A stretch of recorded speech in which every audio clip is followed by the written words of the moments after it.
Assalamu alaikum, I'm Aisha and you're watching Samaa News. Here are today's headlines. Democratic Republic of the Congo's mines minister and his delegation have survived a terrifying aircraft accident when their plane veered off the runway and erupted into flames while landing in Kolwezi in southern DR Congo. According to the minister's communications advisor, the aircraft was flying from Kinshasa when it ran off the runway during landing at Kolwezi Airport in Lualaba province. South Korea and the United Arab Emirates have signed a major partnership on the US-backed Stargate project to build a large AI data campus in the Gulf. The announcement came during President Lee Jae-myung's visit to the UAE. South Korea aims to become a regional AI hub as investments in artificial intelligence accelerate. Two Democratic US senators have raised serious concerns about possible financial conflicts of interest involving Middle East envoy Steve Witkoff. Senators Elizabeth Warren and Chris Murphy wrote to the Trump administration saying Witkoff helped shape a deal that may have supported the United Arab Emirates in acquiring sensitive US technology, potentially for his own financial gain. As winter approaches and Russia shifts its battlefield tactics, Ukrainian forces must rapidly boost technological innovation and increase drone deployment to slow Moscow's advances. The warning comes from the head of Ukraine's National Guard, who says Russia still has a manpower advantage after nearly 4 years of war, though both sides now have drone parity on key front lines. North Korea has said that South Korea's plan to build nuclear-powered submarines with US approval would trigger a nuclear domino effect. On Friday, South Korea and the US jointly released the details of the agreement struck by President Lee Jae-myung and President Donald Trump at their summit last month, which included a commitment to disarm the North's nuclear arsenal. The US also gave the green light for South Korea to build nuclear-powered attack submarines, a goal that had been long harboured by Seoul.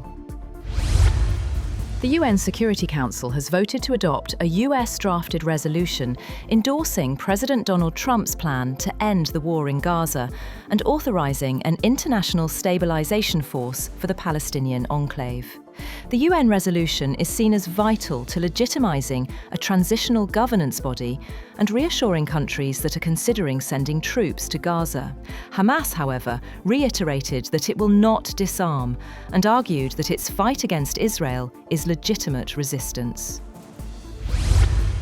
Japan has warned its citizens in China to step up safety precautions and avoid crowded places, amid a deepening dispute between Asia's two largest economies over Japanese Prime Minister Sanae Takaichi's comments on Taiwan. The advisory issued by Japan's embassy in China came as a senior Japanese foreign ministry official travelled to Beijing to hold talks with his Chinese counterpart to try and tamp down tensions. US President Donald Trump has said that he plans to approve the sale of US-made F-35 fighter jets to Saudi Arabia, speaking a day before he hosts Saudi Crown Prince Mohammed bin Salman for a day of diplomacy. A sale would mark a significant policy shift, potentially altering the military balance in the Middle East and testing Washington's definition of maintaining Israel's qualitative military edge. Saudi Arabia has requested to buy as many as 48 F-35 fighters.